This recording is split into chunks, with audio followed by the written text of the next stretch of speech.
permission, avec la permission de Akadosh Baruch Hu, on entame la paracha de Noah. La paracha, toujours, cette paracha, je l'appelle la paracha de la destruction du monde et la reconstruction du monde. C'est cette paracha-là. Dans cette paracha, on a vu le monde se détruire et le monde se reconstruire. Mais dans cette paracha, chaque année que j'arrive dans cette paracha, j'imagine, vous savez, moi, on ne peut pas imaginer être riche, on ne peut pas imaginer être pauvre, on ne peut pas imaginer être malade. Vous savez, mais rien n'interdit l'imagination. L'imagination, c'est quelque chose qui est gratuit. Une fois, j'ai vu quelqu'un qui était à Essaouira, était assis, en train de réfléchir. Et je lui dis, à quoi tu réfléchis? Il me dit, je préfère ne pas vous dire. Je dis, pourquoi? Il me dit, j'imagine des choses. J'imagine que si j'étais à l'époque de Rabbi Haïm Pinto, comment c'est que j'aurais été. Il imagine. D'ailleurs, le Hafetz Haïm, Alav Shalom, lui, pour qu'il sent les 10 plaies que les Égyptiens ont eues, il imaginait. Une fois, par exemple, il avait rendez-vous avec un de ses élèves, et son élève, il l'entend en train de rigoler, en train de rigoler. Alors, il était un peu perturbé, l'élève. Et je vais rentrer, et je vais perturber mon rap, qui est en train de rire tout seul, il est vieux. Et à la fin, il rentre, il le voit en train d'éclater, en train de rire, un vieux. Imaginez-vous, quelqu'un de vieux qui rigole comme ça. Il lui dit, Claude Arabe, je peux savoir pourquoi vous rigolez? Il dit, pour que je comprenne les plaies que Hachem a donné aux Égyptiens, il faut que je les imagine.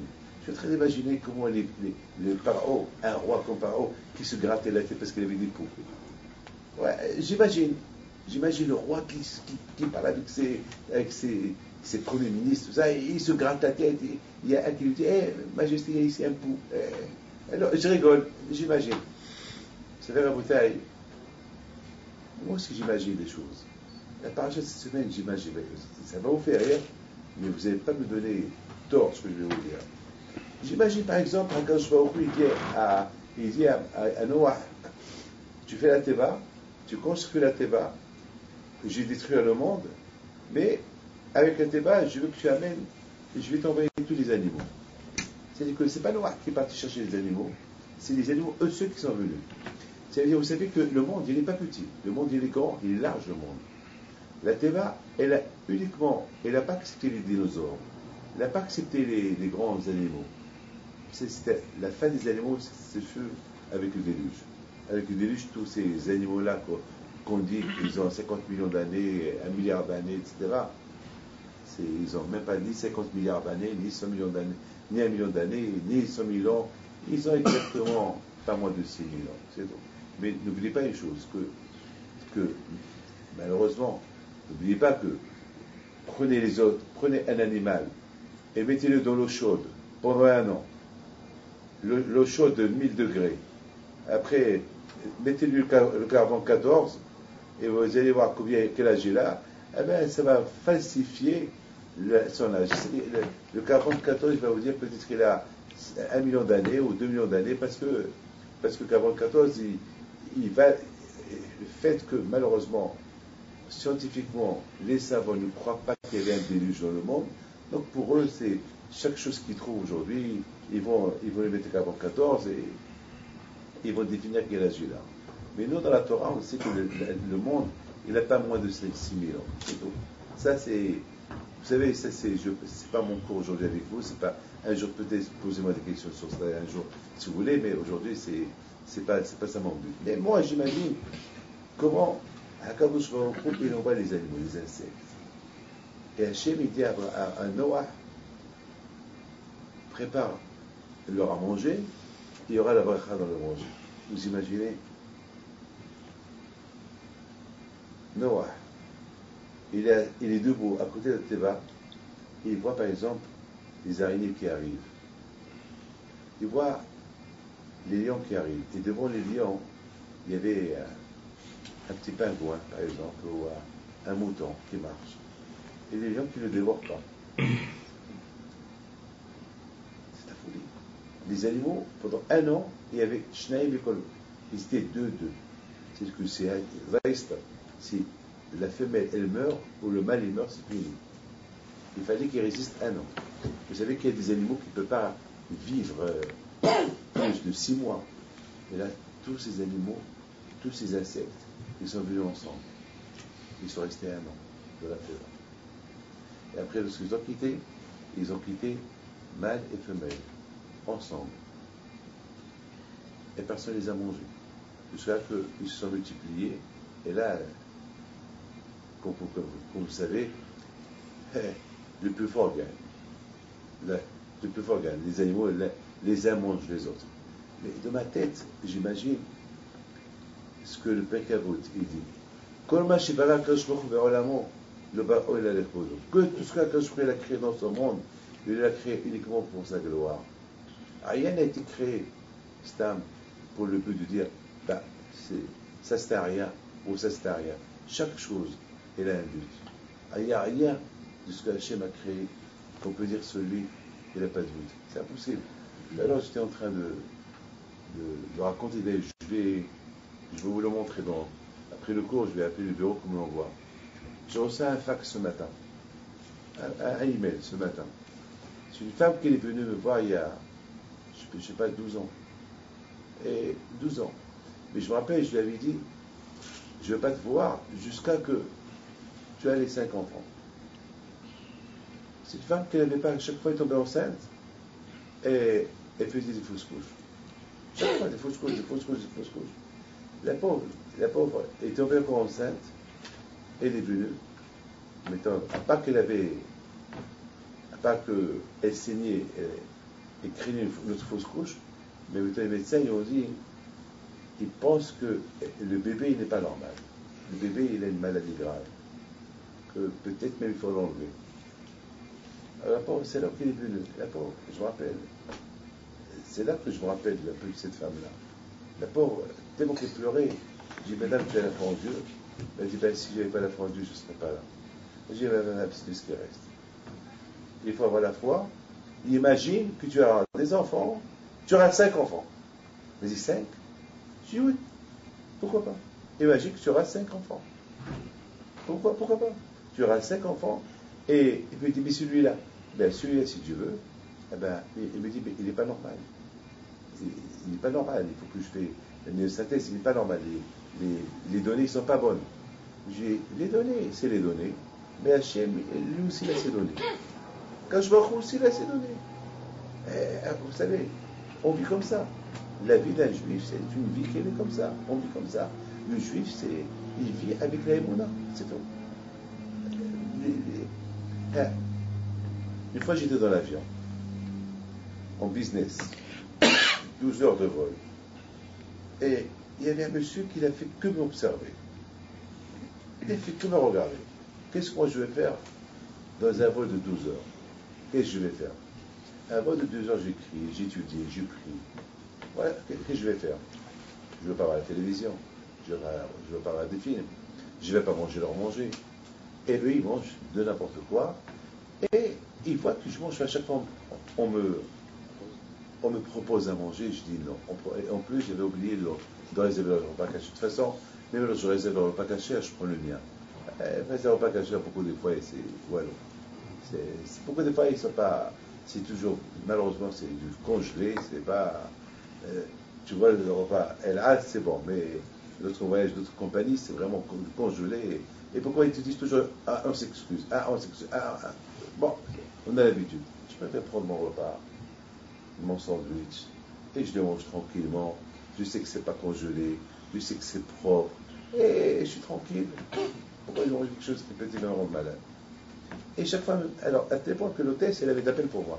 Parce que non seulement je ne vais pas commander de repas cachère, mais surtout, elle voit qu'elle sert à tout le monde, et surtout, celui qui est à côté de moi, il fait que manger, que boire, et moi, elle me propose, je dis chaque fois merci.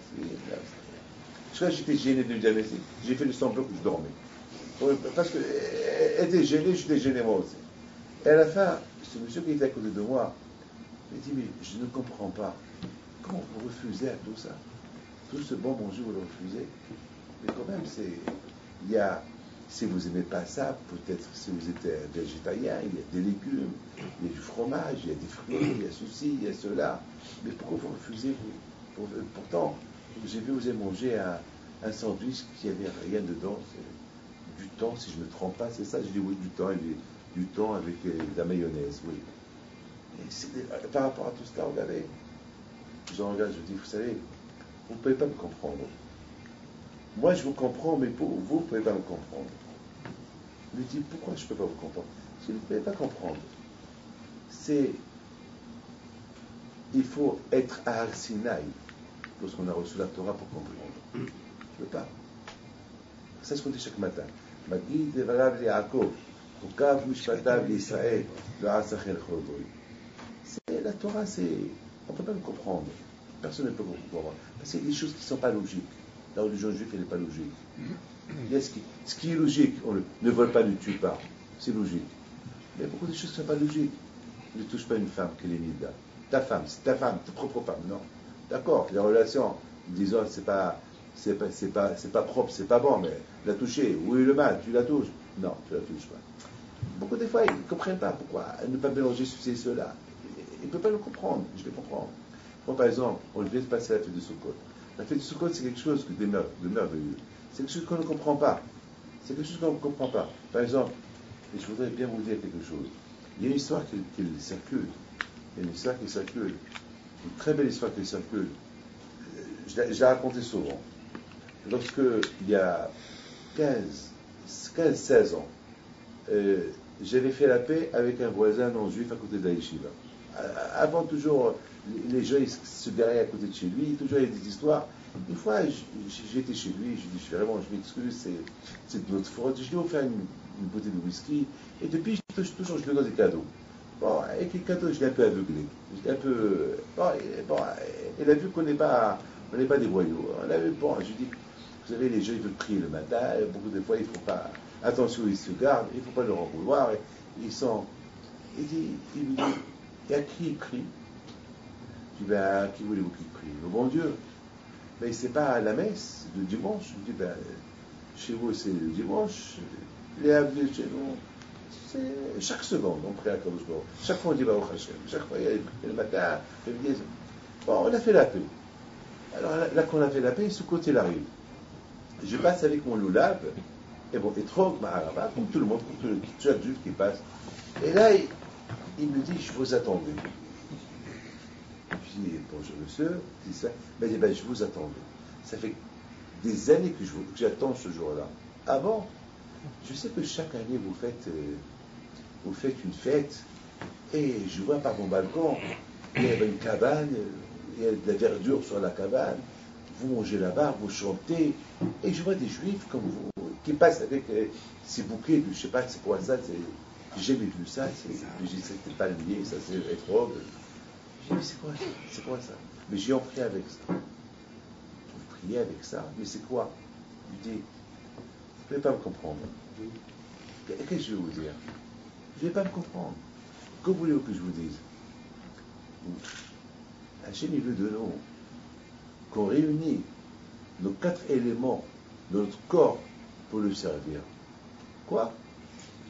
Je dis, sans perdre de temps, vous voyez, j'ai des lèvres, j'ai des yeux, j'ai une colonne et j'ai un cœur.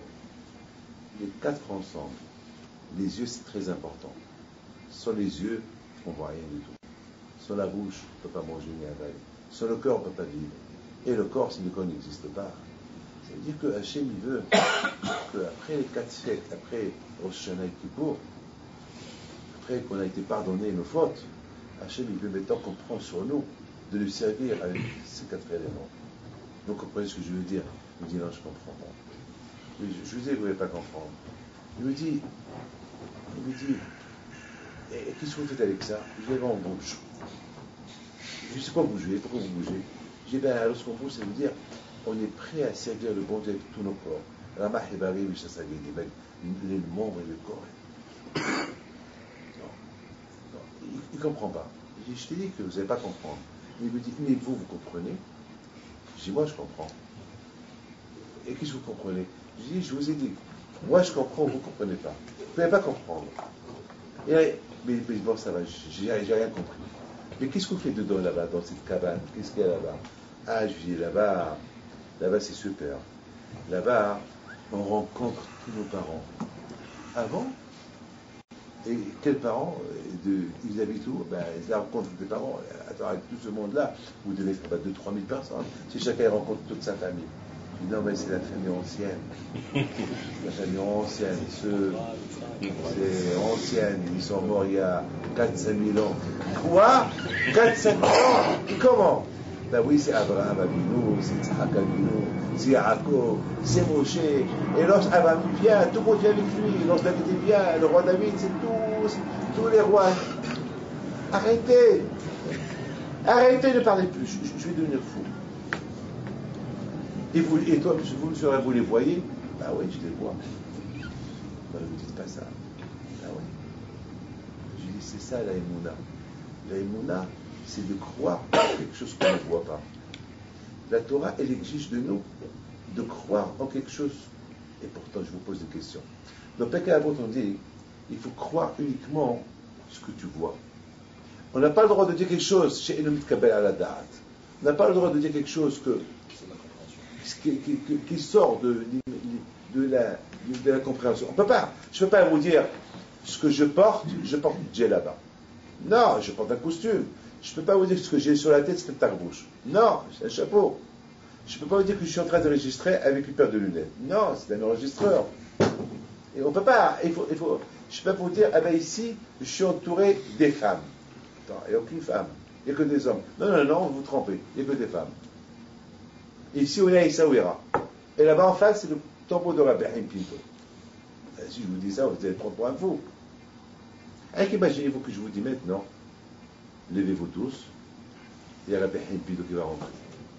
Et la porte est toujours fermée. Et je vous dis, saluez-le. Vous allez voir, vous allez saluer qui? Le néant? Qui? Dites-moi, qui? Vous allez prendre pour un fou. Ben oui. Alors moi je vous dirais, peut-être que vous avez raison. Parce que moi je ne suis pas capable d'être à la hauteur de faire ce que je viens de vous dire. Par contre, lorsqu'on a une Brit Mila, vous invitez, il dit bien, il y a un avis. Est-ce que vous le voyez, celui-là, il y a un avis? Et pourtant, tout le monde dit, qui c'est, il y a un avis. Tout le monde dit. Et pourtant, qui le voit? Personne ne le voit. Personne ne le voit. Et pourtant, on dit, qui c'est, il y a un avis. Est-ce que vous voyez Dieu? Non. Et pourtant, on fait des prières. On prie. Il y a quelque chose que je dois vous dire. Quelque chose que je dois vous dire. Il faut que je vous le dise. Le juif, uniquement à travers le respect de la Torah, il peut se réveiller en lui une connexion directe avec Akadosh Baruch Hu et voir sans voir. Je répète, uniquement à travers la Torah, et le juif il peut arriver à travers la Torah et la Emouna à Akadosh Baruch Hu. Et ça peut se réveiller en lui quelque chose qui va voir mais sans la voir, ou voir sans qu'il voit. C'est des choses que vous ne pouvez pas comprendre. Et moi-même, que je suis en train de vous parler, je ne les comprends pas, mais c'est ça là. J'ai pas de mots à vous dire. C'est ça là. Mais en écoutant ce que je vais vous raconter, vous allez me comprendre. Cette femme,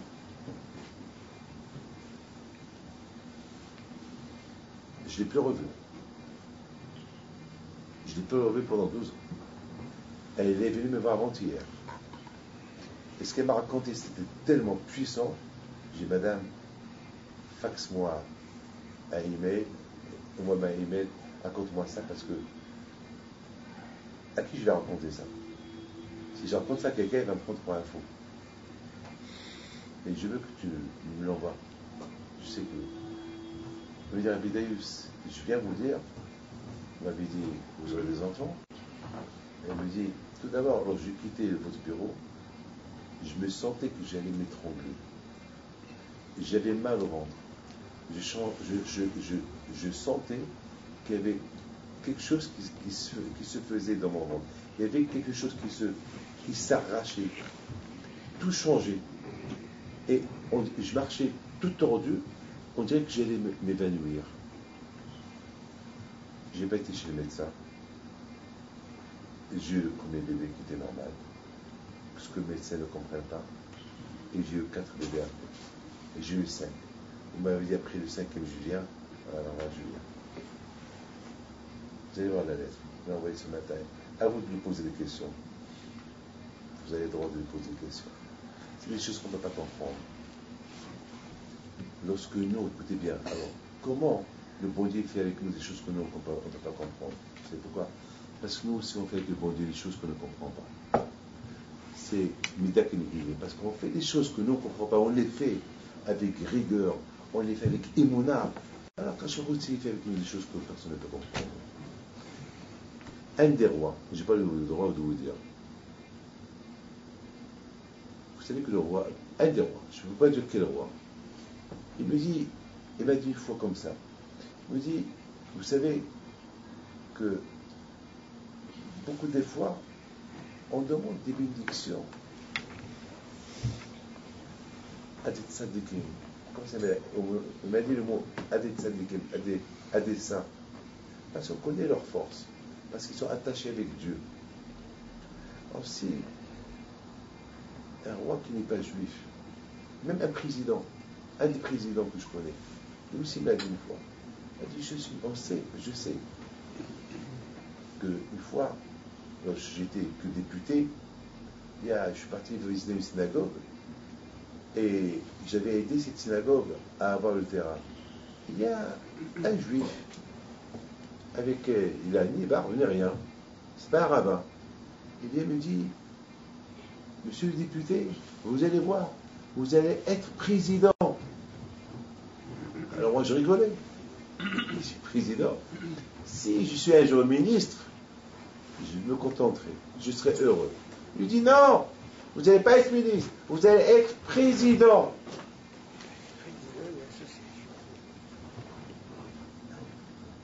C'est ça l'aïmouna.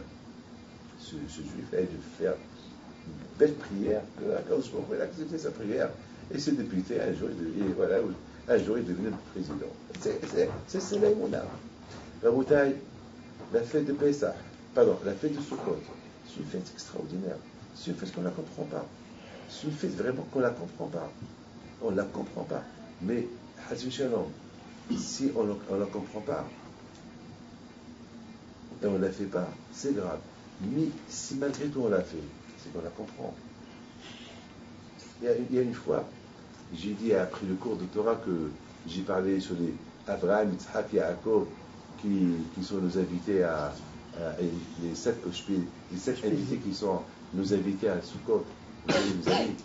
Mon père Alav Shalom avec Sawira, je me rappelle une fois, je me rappelle quand j'étais jeune, toujours il plaçait une chaise à la souka. Et mon père Alav Shalom, avant qu'il rentrait à la souka, il a regardé et il disait Baruch haba Abraham Avinu. Ça va, tu vas bien? Baruch Babik. Il parlait en arabe. Et nous, on était là derrière, on regarde mon père, il voit une chaise qui est accrochée, une chaise verte qui est accrochée. Et mon père, Alav Shalom, il parle à une chaise. Il parle à une chaise. Et au fur et du temps, un jour, on lui pose la question. Papa, tu as vu Abraham, Yitzhak, Yaakov? Il nous dit, et toi, tu l'as vu? Je dis, papa, moi, j'ai rien vu. Il dit, bon, un jour, tu vas voir. Aujourd'hui, j'ai 60 ans, j'ai vu, j'ai rien vu. Et mon père, il a vu, lui aussi, il n'a rien vu. Alors, qu'est-ce qu'il a vu? Avec qui il parlait? Avec du néant? Non. Non. Ce qu'on appelle la vraie imagination. La Torah est tellement vraie, elle est c'est pour ça que la Torah elle s'appelle Emet. Parce que la Torah elle s'appelle Emet, elle s'appelle vrai. Lorsque tu l'imagines, tu imagines du vrai. Si la Torah n'était pas Emet, ah ben, tu ne l'aurais pas imaginé. Elle ne serait pas retenue dans ta tête. Il y a comment ça s'appelle, cette femme-là, cette femme, cette histoire qu'elle m'a racontée, ça m'a beaucoup perturbé. Beaucoup perturbé. Comment cette femme, Elle a eu 5 enfants. Le bébé, il a senti qu'il changeait dans son ventre. Un changement dans son ventre. Comment tout ça? Comment L'aïmouna. L'aïmouna, comment? Le médecin lui dit, fais la meilleure synthèse. Le médecin lui dit, tu as un bébé trisomique, il est complètement, il faut l'enlever. Moi, je lui fais ni scanner, je lui fais ni RR, je lui fais ni échographie, rien du tout. Je lui dis, mais Azat, n'aie pas peur, va. Au moins que je lui montre des photos, au moins que je fais quelque chose pour lui montrer, pour la rassurer. Rien, j'ai rien dit. J'ai rien montré, c'était un j'ai parlé. Magid et Rav Yaakov. Les paroles d'Hachem. C'est les paroles d'Akash Baruch Hu. Magid et Akash Baruch Hu. Tout ce qu'Akash Baruch Hu, il est sorti de sa bouche. Il a un kiyum. Il a une puissance. Il a un kiyum, qu'on dit un kiyum. Une existence. Une existence. Magid et Rav Yaakov. Akash Baruch Hu, il a donné la Torah à Israël. Hukav Mishpatan d'Israël. Alors, étant donné que la Hachem est émet, que la Torah elle est émet, alors tu ne peux pas trafiquer le émet. En face, moi, j'ai des bouteilles d'eau. Je ne peux pas dire c'est du whisky, c'est de l'eau. Je ne peux pas dire c'est de l'eau. Je ne peux pas dire c'est du whisky, c'est de l'eau. De même, les paroles d'Hachem sont émet. Maintenant, je voudrais terminer avec ça. Maintenant, vous avez compris que c'est inimaginable. Donc, chaque année, j'attends avec impatience Shabbat pour lire cette paracha Shnaim Kol Basar Bao. Un mâle et une femelle qui arrivent. Une queue, j'imagine que d'1 kilomètre ou 2 kilomètres, qu'ils arrivent. Shnaim Kol. Le lion et la lionne, il n'y a pas de bébé, il n'y a que le lion et la lionne, c'est la folie. Les brebis, l'éléphant et ça, là les femelles, tous en ordre. D'où ils arrivent? Là il vient d'Australie, l'autre il vient de là, l'autre il vient de là. Et après l'autre ils sont partis. Une fois que le déluge est passé, ils sont tous ressortis avec une discipline, sans histoire, sans bagarre. Il n'y avait pas d'histoire à l'intérieur de la Teva. Il n'y avait que 4 ou 5 personnes qui s'occupaient de la famille de Noah, ses enfants et ils ne s'occupaient que d'eux. Ils ne s'occupaient que d'eux. Alors Marie dit qu'Abraham Abino, il a rencontré Shem. Il dit à Shem, qu'est-ce que vous avez eu de rester vivant dans la Teva? Qu'est-ce que vous avez eu? C'est parce que vraiment 1 an dans la Teva, sans air, sans oxygène, avec les animaux et les odeurs, et la Teva, l'eau chaude qui tombait sur elle. Imaginez-vous, c'est de l'eau chaude. En plus, sur le toit de la Teva, il y avait du goudron. Avec l'eau chaude, le goudron, il va se... Hein? Il va fondre, il va se ramollir. Miracle. Comment? Vous savez qu'est-ce qu'a répondu Shem à Abraham?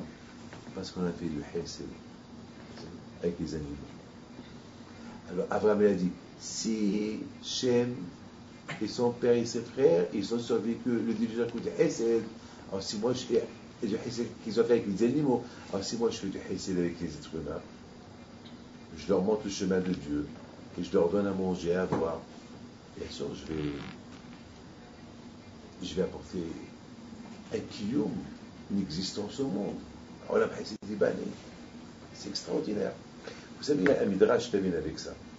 Il y a un midrash qui dit comme ça, que David Ameler est devenu fameux avec la guerre de Goliath.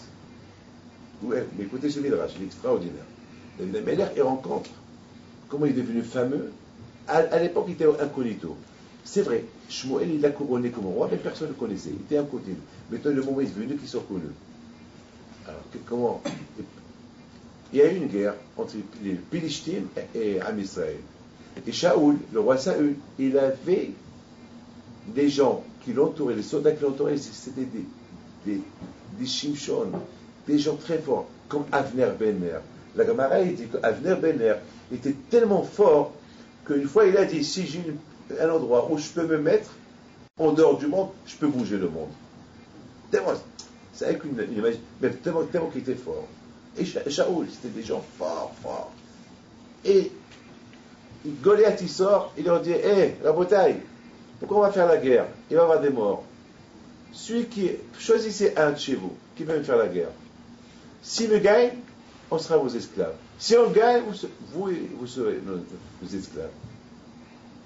Alors, voilà, allez, il les a tous affrontés. Tout le monde a eu peur. Même Avner, il a eu peur. Tout le monde a eu peur pendant 40 jours. Le matin, à l'heure de Kriyat Shema, Goliath il sort, il insulte Dieu. Au moment que j'ai fait Kriyat Shema, Goliath il sort, et il commence à insulter. Il a perturbé les Juifs pendant 40 jours. Entre-temps, David, il arrive. Il voit que la guerre n'est pas terminée. Qu'est-ce qui se passe? Quoi, la guerre n'est pas terminée quand c'est Pélichtim? Non, parce que il faut qu'on trouve quelqu'un fort. Parce que là, ce Goliath-là, il nous affronte. Il dit que on est faible si on n'envoie personne lui faire la guerre. Maintenant, on ne trouve personne. Et le roi Shaoul, il a promis sa fille à celui qui fait la guerre. Il a promis sa fille à celui qui fait la guerre, etc., etc. Il David Amelech, il dit, quoi? Répète-moi, qu'est-ce qui se passe? Répète-moi, qu'est-ce qui se passe? Qu'est-ce qu'il a dit le roi Shaoul? Monsieur, qu'est-ce qu'il a dit le roi Shaoul? Celui qui gagne ce Goliath-là. Qu'est-ce qu'il a dit le roi Shaoul? Le roi Shaoul, il a dit, ah bon? Il a commencé à demander à tout le monde. C'est comme tout le monde parle. Ah bon? Hein? Moi je vais aller. Et David Amelech, il s'est emballé. Tout le monde est venu chez le roi Saül. Il y a un que finalement, il veut faire la guerre à Goliath. Et qui était Goliath? C'était son neveu. Et le Goliath, c'était le fils de Orpha. Et David, c'était le petit-fils de Ruth, qui étaient deux sœurs. Et Shaoul lui dit, mon fils, toi tu es bébé, tu es jeune, tu n'avais pas 30 ans, tu ne peux pas aller faire la guerre. Tu n'avais pas 25 ans. Regarde, il mesure 4 mètres. Regarde quelle armure. Regarde qu'est-ce qu'il porte. Il dit, mais majesté, mais c'est pas possible. Mais vous le voyez comment il insulte le bon Dieu. Mais je m'en fous qui fait 4 fois ma taille. Moi, je fais la guerre. Pourquoi celui qui me fait la guerre? C'est le bon Dieu qui fait la guerre. Pourquoi c'est nous qu'on fait l'argent? C'est Hachem qui nous le donne. Pourquoi la santé? C'est nous qu'on se fait la santé. C'est Hachem qui nous la donne. Pourquoi c'est nous qu'on fait la femme? C'est Hachem qui nous la donne. Qu'est-ce qu'on fait, nous? Allô? C'est Hachem. Qu'est-ce qu'on a fait? Si vous voulez bien travailler, si vous voulez réussir, il faut prier à Hachem. C'est pas parce que ne croyez pas parce que vous êtes intelligent, ouais. Ça ne veut rien dire. Ça ne veut rien dire. L'intelligence, c'est zéro. Tout vient, il faut être convaincu que tout vient de la cause. C'est lui qui donne tout, la santé, l'argent, tout. Il faut avoir cette conviction. Tout vient que de la cause. Au moment qu'Akadosh Baruch Hu, il décide quelque chose, ça se décide. Mais quand Hachem a tout ce que Hachem a créé que pour lui donner des éloges, sa gloire. Et c'est la raison pourquoi il nous a choisi, il nous a donné la Torah, pour qu'à travers cette Torah-là, on le représente, qu'on soit ses ambassadeurs dans le monde. Bon, Shaoul, il dit, bon, tu veux faire la guerre? Allez. Ah, mais tu sais, mais tu ne peux pas aller comme ça. Tu es habillé comme un petit clochard, là. Tu es habillé comme un berger. Bon, attends, écoute, tu vas mettre mes vêtements. Les vêtements, on va les tailler. C'est une armure de fer. On va les tailler pour mon épée. Les majestés. Une fois qu'il les a mis, il dit, je ne veux pas qu'il croie ce fou-là que si je le gagne, c'est grâce à mon armure que je l'ai gagné. Et il lui dit, mais Shaoul lui dit, David, mais tu vois comment il est habillé en fer. C'est du fer. Et toi, tu es petit, il te dit 4 fois ta taille. Comment il te donne, il va souffler sur toi, il va t'envoler. Allez, majesté, qui te dit qu'il va m'envoler? Il lui dit, mais si tu mets du fer c'est du poids en toi, Majesté.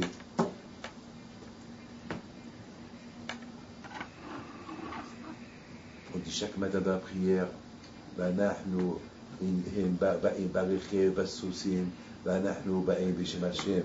Eux, ils viennent avec des tanks, des avions, avec des missiles, et nous, on vient avec un petit talit katan, avec le nom de Akadosh Baruch Hu, la Emouna. La guerre. Regardez les Américains. Combien de fois ils ont perdu la guerre?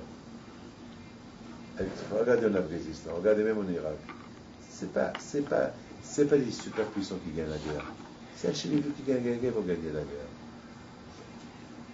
La guerre, c'est Hachem qui décide. C'est Hachem qui décide qui gagne la guerre. C'est pas les armes qu'on gagne la guerre.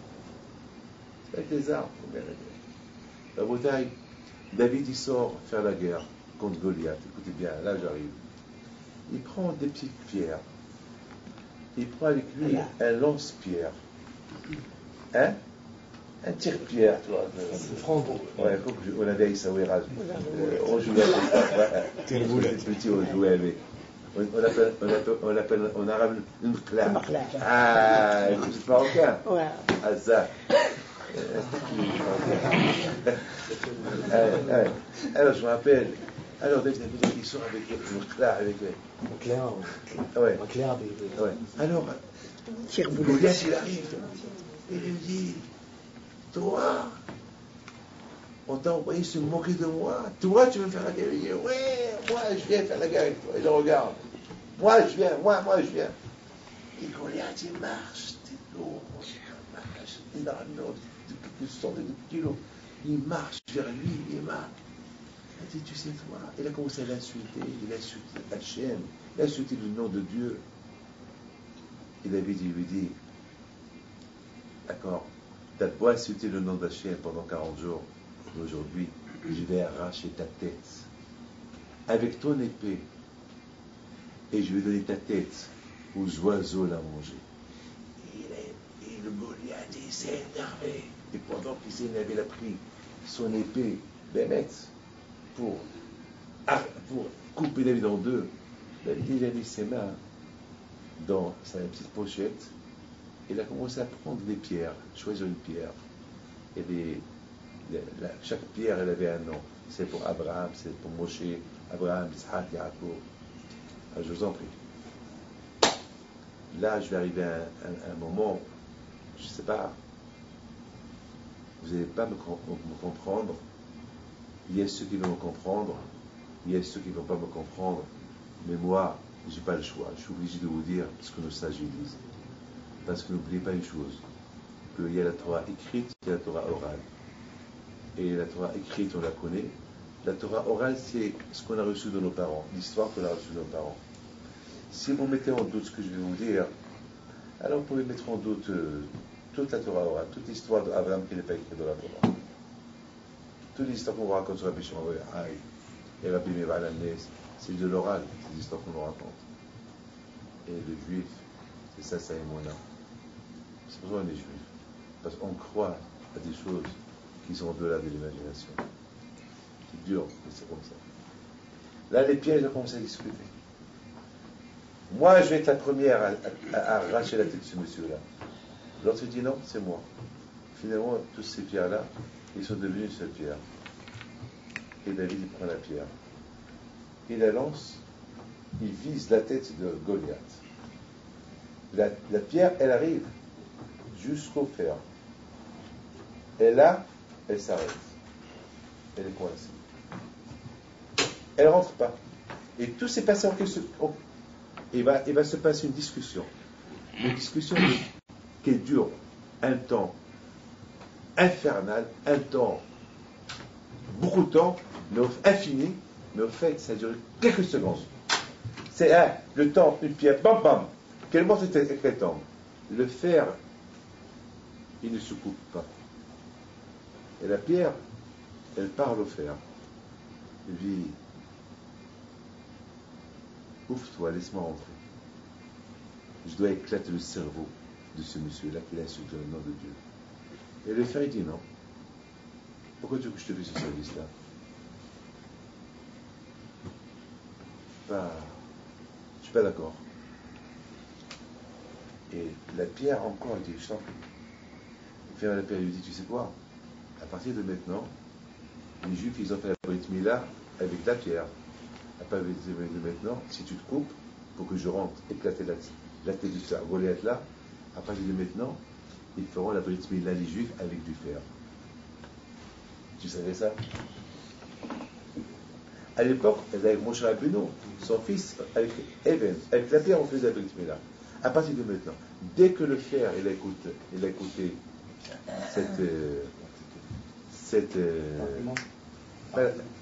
cette offre de la pierre, il s'est ouvert, la pierre elle est rentrée, elle a tué Goliath, et Goliath il est tombé, il est mort. C'est ce que nos sages racontent. Mais moi, j'ai rien compris tout ça. Vous avez compris ça? Est-ce que c'est maintenant que la pierre est en discussion avec le fer? Est-ce que le fer, il n'a rien à faire avec le fer? Attends, le fer, tu as ici un monsieur qui laisse le nom de Dieu. Tu as ici un qui risque sa vie être tué. Et maintenant, tu veux pas. Et tous ces 5 pierres sont devenus une pierre. Vous voyez, il y a un miracle. Qu'est-ce que tu es en train de discuter? Non, je n'ouvre pas. Il a fallu qu'il te charrie avec. Qui va te céder sa place pour que, avec toi, on va faire la Brit Mila, c'est là que tu cèdes. C'est le moment. Écoutez bien. Écoutez bien. Il faut que chacun de vous il sache une chose. Écoutez bien. Tout ce que Hachem a créé dans son monde, il a créé que pour son kavod. Le fer qui portait Goliath, il en voulait aux Juifs. Il en voulait aux Juifs. Ce fer-là, c'est une armure de Goliath. Mais elle en voulait aux Juifs. Comment vous les Juifs, vous entendez ce Rash Allah insulter le nom de Dieu chaque matin à l'heure de Kriyat Shema et vous faites rien? Mais mourrez pour Kiddush Hashem. Mais crevez. Sortez tous depuis la guerre. Pourquoi vous êtes tombé dans son piège à lui? Qui vous dit je veux un enfant? Mais vous avez eu. Entre chaque matin, il vous insulte. Il insulte à Kadosh Baruch Hu. Il banalise toute la Torah. Comment vous entendez ça et vous faites rien du tout? Vous suivez l'argument qui vous a proposé. Envoyez-moi un qui me fait la guerre. Donc quelque part le faire. Il a dit non. Il ne mérite pas que je leur fasse un miracle. Pourquoi vous voulez que je me coupe et qu'il y ait ce miracle-là? Je ne suis pas d'accord. Alors la pierre. Et en plus, le fer, il a d'autres arguments. Mais c'est ça l'alliance qu'il y a entre Dieu et les Juifs. Il y a une brite. Que lorsqu'il y a cette brite, ça dit que les Juifs, ils ont une alliance. Ils ne peuvent pas. Ils ne peuvent pas se permettre d'entendre des insultes sur son nom et ils acceptent. Alors là, la pierre, il dit, écoute, c'est pas le moment qu'on discute. Les arguments, ils sont super. Monsieur le Fer. Tes arguments, ils sont super. J'accepte tes arguments. Mais maintenant, c'est pas le moment qu'on fait des arguments. Jusqu'à maintenant, on faisait la Brit Mila avec la pierre. À partir de maintenant, ça sera peut-être avec le fer. Peut-être la Brit Mila avec le fer, elle va être plus efficace qu'une Brit Mila faite avec la pierre. Alors lorsque le fer a entendu cet argument, il dit bon, puisque je vais servir à ce qu'il va avoir par rapport à moi, il y aura une alliance entre les Juifs et à Kadosh Baruch Hu, alors je cède, je m'ouvre. Alors écoutez, c'est que la moralité de ce que je suis en train de vous raconter. La moralité est extraordinaire. Si le domaine, ça veut dire minéral. Ce qui est minéral, ce qui ne parle pas, comme la pierre, comme le fer, qui ne bouge pas. Eux, ils savent que leur création, leur but, c'est de servir Hachem. Alors non. Alors non. Alors non. Si on voit que Kadosh Baruch Hu, tout ce qu'il a créé à Kadosh Baruch Hu pendant les 6 jours de la création, Hachem, il a créé tout ce qu'il a créé, c'est pour sa gloire, pour sa gloire, pour lui. Même les animaux. Regardez les animaux. deux, ils arrivent. Et l'un ne mange pas l'autre. L'un ne mange pas l'autre. Pourquoi? Parce que chacun sait que le monde, il se repose sur moi. Si je vais manger, l'araignée dit, si je mange ce moustique-là, eh ben, il va manquer cette espèce-là. Lorsque tout le monde va sortir de la Teva.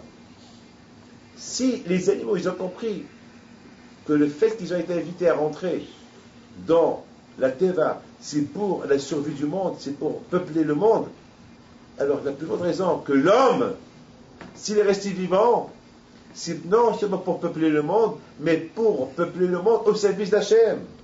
Alors quoi, l'animal il comprend, le fer il comprend, la pierre elle comprend sa présence dans le monde, et l'homme ne comprend pas.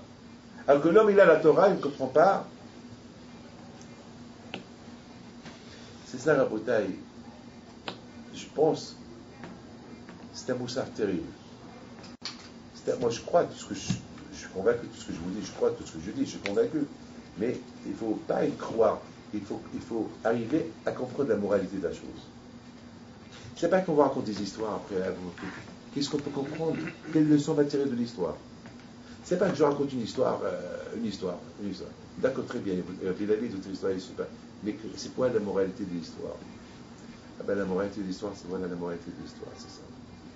Mes amis, que Hachem, il vous donne à vous tous la santé, bracha, vetzlaha, l'otargouf, quel ratson, qu'Akadosh Baruch Hu, il vous ouvre les portes, be'ezat Hachem. Amen. Rentrez dans la soukha, on ne voit pas Abraham Avinu là-bas, mais il est là-bas. On ne va pas Yitzhak Yaakov, il est à tes portes, on appelle la fête de Sukkot, Zman Simchatenu, la fête de la joie. La joie, si je vois des choses. Mais la joie, tu me dis que mes grands-parents sont là et je ne les vois pas. Eh bien justement, la joie, c'est qu'on doit arriver à croire à ce qu'on n'est pas en train de voir. Il y a à avoir cette émouna, cette conviction de la chose. C'est ça la bouteille. Qu'est-ce qu'on dit dans la paracha? Le carter, la chèvre du Rishon. Le premier jour de la fête, il faut prendre. La Gemara pose une question. Le premier jour, le premier jour du mois? Pourquoi c'est le premier Tishrei? C'est le Kaj Tishrei. C'est quoi le carter, la chèvre? Il faut prendre le premier jour. On dirait, il faut prendre le premier jour de Tishrei. Mais le premier jour de Tishrei, c'est Rosh Hashanah. Le premier jour de Tishrei, c'est pas Sukkot. C'est quoi le carter la chèvre du Rishon? Et la Gemara répond, Rishon et Heshvon Averot. C'est quoi? Prenez le premier jour, ces 4 éléments, parce que après Rosh Hashanah Kippour, le bon Dieu vous a pardonné les fautes. Les 4 jours qu'après Kippour, on est occupé pour construire la Souka. Maintenant qu'on arrive à la Souka, on risque de faire la première faute. Quelle faute? Quelle faute on risque de faire le premier jour de Sukkot? C'est laquelle? Lorsqu'on me dit c'est la fête de la Emouna, le premier jour s'il y a Abraham et je ne vois pas Abraham. Manque d'Emouna. C'est pour ça qu'on appelle la fête Tzila di Mehminota. La fête de Sukkot, c'est la fête de l'ombre de la Emouna. Parce que je crois, mais dis-moi quelque chose que je comprends. Ne me dis pas quelque chose qui est dans l'ombre. Quelque chose que je ne vois pas. Toi, tu me dis qu'Abraham il est là, mais il n'est pas là. Donc ça veut dire que tout Akadosh Baruch Hu, il nous met en test. Le premier jour de Sukkot, c'est comme Rosh Hashanah. C'est comme le premier jour de Tishrei. Parce que Hachem, il teste notre émouna. Est-ce que tu vois ce que tu ne vois pas? Est-ce que tu crois en Abraham quand on te dit que ce jour-là, moi je suis présent, parce que tu es invité d'honneur, la Souka c'est aussi à Akadosh Baruch Hu. Est-ce que tu crois à ça? Donc tu risques. Si tu fais la fête de Sukkot uniquement par Zamak, parce que mon père la faisait, par habitude, c'est pas par conviction. Donc voilà, tu commences ta première faute à partir de maintenant. La bouteille.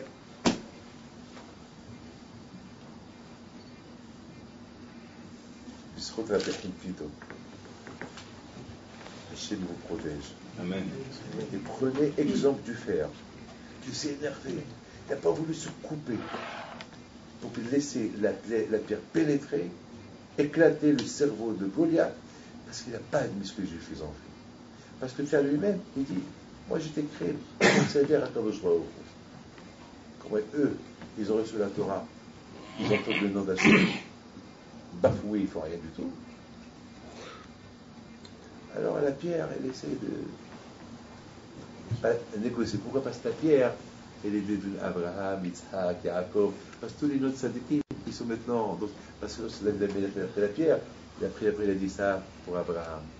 Ça, les Nishmat Yitzhak, c'est là, ou bien c'est cette pierre-là qui néguait les Hamisha Hamshe Torah. Il avait des cabanot de David Amelech. Donc chaque pierre est devenue Machirou. Chaque pierre est devenue, comme vous allez faire une tzadik. Le tzadik, il est où? Il est dans la terre. Mais on embrasse quoi? La pierre. Quand j'embrasse la pierre, oui, parce que cette pierre-là, elle représente le tzadik qui est en bas. Donc ces pierres-là que David Amelech a pris, elles représentaient la Torah, les tzadikim. Donc ils ont commencé à négocier. Ça va, maintenant tu négocies avec nous. Ne vois pas les Juifs. Regarde, nous représentons Abraham, Yaakov, la Torah. Bam! Jusqu'à maintenant, c'est nous. C'est avec la pierre qu'on faisait à Brit Mila. À partir de maintenant, allez, c'est toi qui vas le faire. Ah, j'accepte. J'accepte cette négociation et elle a laissé la place à la pierre de rentrée.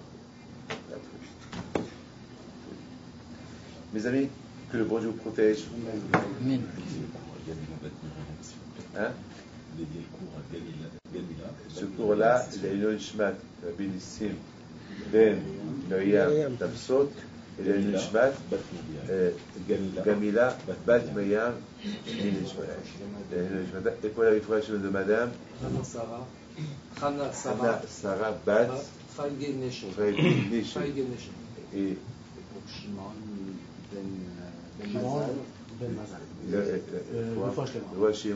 Ben Mazal, et Zora Bat Hasiba, et pour votre santé, pour votre réussite, bonne réussite. Je sais qu'avec les deux Akadosh Baruch Hu, notre ami n'est pas là toujours, mais à sa chaîne, vous êtes là. Lui, il n'est pas là, mais vous êtes là. Vous le représentez. Et voilà, de temps en temps, je vais vous rendre visite, discuter un peu du vrai Torah. Et sachez une chose, que je pense toujours à vous. Voilà, je pense toujours à vous et que le bon Dieu vous protège et vous donne le travail qu'il a besoin. Et je vous en prie, faites tout dans le shalom, dans la paix. Faites que chacun comprend l'autre. Parce que aujourd'hui, vous êtes tous des patrons. Chacun doit se sentir patron. Et toujours le patron, il cherche l'intérêt de sa boîte. Donc vous, c'est ça Ahavat Israël. Ahavat Israël, il faut n'oublier pas ce qu'on dit dans Pirkei Avot. Yi mamon havecha, habib alecha shkishecha. Que l'argent de ton ami, il soit aussi important que le tien. Et là, c'est votre argent, c'est l'argent de votre ami, et c'est l'argent de la tzedaka aussi. Parce qu'il y a beaucoup de tzedaka qui partent d'ici. Beaucoup de tzedaka qui partent d'ici. Donc, vous êtes tous, vous faites des ventes, vous êtes associés dans la tzedaka. Vous êtes associés. Vous êtes associés. Parce que vous travaillez là, et vous êtes associés dans beaucoup de mitzvot dans l'année. Donc, vous travaillez pour ça. Hier, à son caché, vous êtes. Et vous dans la santé, la joie, la parnassa et le shalom. Amen.